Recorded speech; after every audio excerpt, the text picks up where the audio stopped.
want you to hit me as hard as you can.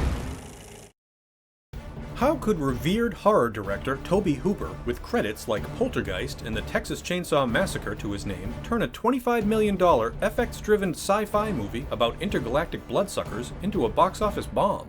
Better yet, how could Hooper fall so epically from grace at the time and still make what would later ascend through home video to become a bona fide cult classic? LifeForce went through a cavalcade of production problems during and after its lengthy shoot, going over budget and over schedule, with casting changes, script rewrites, censorship, and an original cut that was heavily re-edited by the production company before its release. And yet, despite the wildly chaotic production, LifeForce has endured over the years to become an appreciated 80s horror flick. Let's head out into the cosmos and find out what the fuck happened to this movie. Adapted from Colin Wilson's 1976 novel Space Vampires, LifeForce follows a joint British-American crew aboard the space shuttle Churchill, sent to investigate the passing Halley's Comet, only to discover a mysterious spacecraft traveling with it. Upon inspection, the crew is shocked to learn that the alien craft is filled with the fossils of bat-like creatures from another part of the galaxy. The crew also finds the suspended and very naked bodies of 3 humanoids and takes them back aboard the Churchill for further examination. But when the shuttle returns to Earth adrift, a rescue mission is dispatched, only to find the crew has been scorched beyond recognition. The 3 alien beings are somehow intact and brought back to London, where the nude female space vampire then embarks on a gory reign of terror across England on her quest for global domination. Tobe Hooper was coming off the massive commercial and critical success of Poltergeist, which by now we know that he may or may not have directed in full, and he signed a 3-picture deal with the Cannon Group. British director Michael Winner of Death Wish fame had already been considered, but producer Menachem Golan gave Hooper the book Space Vampires and strongly lobbied for the director to make it as his next film, and Hooper ultimately agreed. At the time, Cannon was typically known for making lower-budget B-movies, but given the success of Poltergeist, the company handed Hooper a hefty budget to make an effects-filled summertime sci-fi spectacle. When Hooper agreed to helm the film, Cannon opted to change the name, as they thought Space Vampires was too much of a B-movie title, and it was renamed LifeForce, after the spiritual energy the space vampires siphon from their human victims. Some have considered the movie to be a big-budget remake of Hammer's Quatermass in the Pit, and Hooper himself had said, "I thought I'd go back to my roots and make a 70mm Hammer film." Although several drafts had already been done, LifeForce was officially written by Don Jacoby and Alien scribe Dan O'Bannon.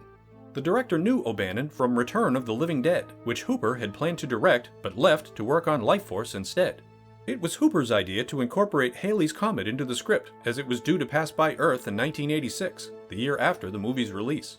But O'Bannon supposedly detested this addition to the script, which began a rift between him and Hooper that would only worsen as production progressed. The time frame of the story was also changed from the mid-21st century to the present day. When it came time for casting, Helter Skelter and the stuntman star Steve Railsback won the lead role of obsessed astronaut Tom Carlson. But it became clear that the most vital role to get right was for Space Girl, the statuesque vixen and vampire alien succubus that runs amok in London. Hundreds of actresses were auditioned for the part, in a search that spanned beyond England, due to many British actresses being unwilling to perform the required amount of full frontal nudity. In fact, Space Girl only has a few minutes of screen time and is stark naked for nearly all of it. The backlash over the excessive nudity caused several German actresses auditioning to stage a boycott of the film.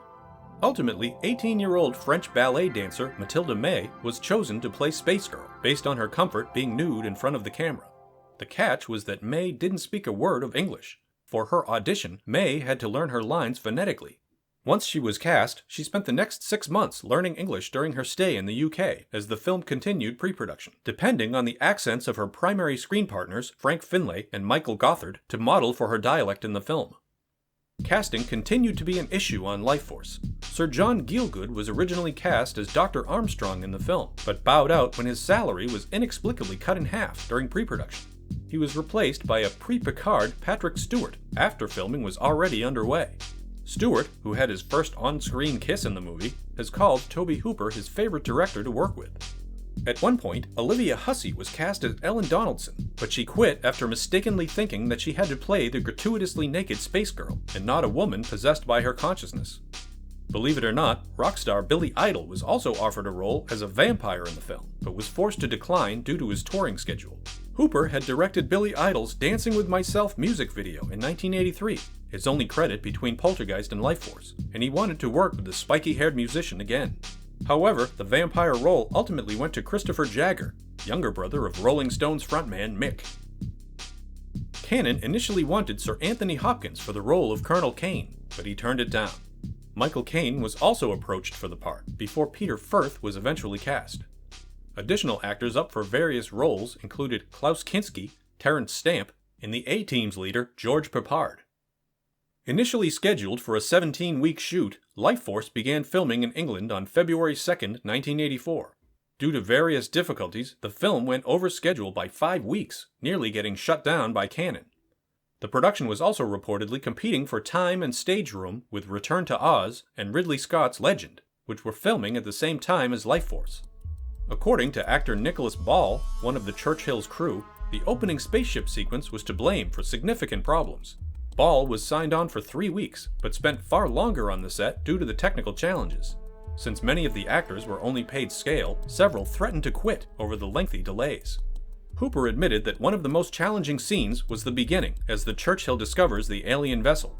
To achieve the appearance of weightless astronauts hovering in space, the actors were hung from wires 40 feet high, resulting in several of the actors vomiting from the physically taxing setup. Speaking of physically taxing, judging by Matilda May's time on the production, Lifeforce would probably never be made today, in the era of #MeToo and Time's Up. Let's just say there was a lot of attention spent on the appearance of her crotch area, particularly by Hooper himself, which ultimately resulted in the 18-year-old actress wearing a pubic wig. Yes, a space vampire merkin. During May's first day of filming, a conspicuous amount of carpenters and craftsmen were present, which prompted Hooper to film her remaining scenes on a closed set. Still, for all the movie's objectification of her physique, May was allegedly very comfortable on set without a robe, mingling nakedly with co-stars and crew members between takes. Since May spends nearly all of her screen time in the nude, translucent rubber soles were glued to her feet for some scenes, like when she ambles through broken glass after her initial escape. Clever placement of shadows across her body in various scenes ultimately helped avoid an X rating from the censorship boards. Makeup artist Nick Maley had the enviable job of keeping May's body appearing as flawless as possible. May spent her 19th birthday covered in fake blood for the iconic helicopter scene where Space Girl manifests from the blood of Patrick Stewart and Aubrey Morris's characters.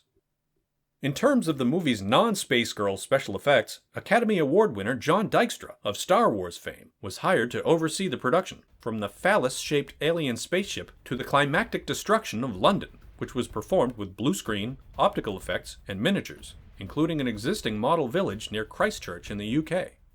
Nick Maley was responsible for the extensive practical effects, including 500 prosthetic molds for the zombie victims during the final outbreak in London, and the reveal of the vampire's true form after getting stabbed by Colonel Kane.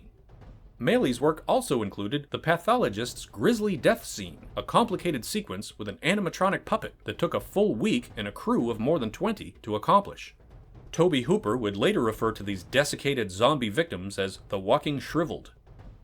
For the sequence where the spirit of Space Girl is trapped in Patrick Stewart's body, Hooper had a special revolving room constructed as a way to add some excitement to an expository scene.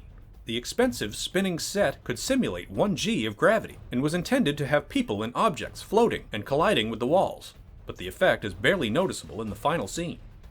Script doctors Michael Armstrong and Olaf Pooley were brought to the set for screenplay polish, although their actual contributions to the final product are unknown. Scenes were written and never filmed, or shot only to wind up on the cutting room floor. Armstrong was apparently mortified by Hooper's chaotic methods on set.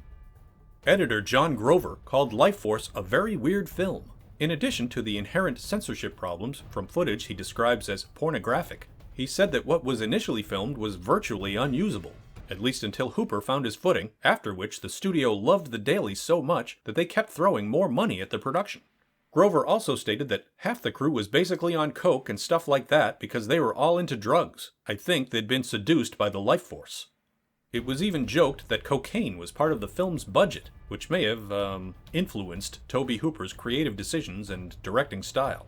Writer Dan O'Bannon later said that Hooper's work on the movie was, quote, like having Bozo the Clown at the helm. With a final cost around $25 million, LifeForce became one of Cannon's most expensive films, along with Masters of the Universe, Over the Top, and, Superman 4: The Quest for Peace. Hooper's own edit of LifeForce ran 128 minutes long, but Cannon was unhappy with the pace of the film and felt too much screen time was spent in outer space, so 12 minutes of footage was chopped from Hooper's original edit. Much of it was excised from the opening sequence of the Churchill traveling through space and the astronauts exploring the alien vessel. It was this very sequence that had excited music composer Henry Mancini to arrange the music for the film. Unfortunately, Mancini's score, featuring the London Symphony Orchestra, was also largely nixed from Hooper's cut. In the American release of the film, Mancini's score was replaced by musical cues arranged by Michael Kamen and James Guthrie. While producers Menachem Golan and Yoram Globus tangled with Hooper over the film's length, editor John Grover departed to work on Labyrinth, and in his absence, the film was completely reshaped beyond recognition. As a result, Hooper's original version was reduced to 116 minutes for the European release, which restored Mancini's full film score. But for the American release, the 116-minute version underwent even more cuts to remove carnage and erotic imagery until a scant 101-minute edit was ultimately shown in theaters. Hooper has voiced his displeasure with the interference of his original version, and he would go on to personally oversee the restored 116-minute Collector's Edition Blu-ray, released in 2013. The heavily edited LifeForce opened in North America on June 21, 1985. The film became an instant box office failure, opening in 4th place behind Ron Howard's geriatric space drama Cocoon, The Goonies, and Rambo: First Blood Part 2 on its 5th week in theaters.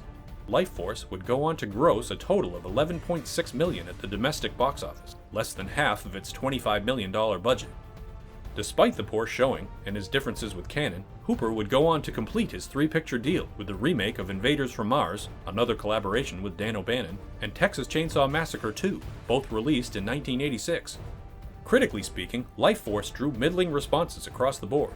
For example, Siskel and Ebert called it a guilty pleasure, while Janet Maslin of the New York Times called the film's style shrill and fragmented enough to turn into hysterical vampire porn. Leonard Maltin called the film ridiculous but so bizarre it's fascinating. While the adaptation drew mixed responses from critics, Space Vampires author Colin Wilson utterly despised the film, saying the full frontal nudity was its only redeeming feature. Thematically, Hooper himself stated that the film is, at its core, men dealing with the feminine mystique or the feminine terror, and dealing with the feminine inside themselves. We'll have to take him at his word. LifeForce suffered through an extremely tumultuous production that ran over budget and out of time. The director's original vision was severely compromised by a slew of production hiccups and mishaps, creative differences, the restraints of British censorship, and eventual box office failure. But the film developed a rabid cult following with the advent of home video, growing in popularity over time to become one of Tobe Hooper's most beloved and underrated movies. It just happens to also feature the most memorable space vampire girl in film history.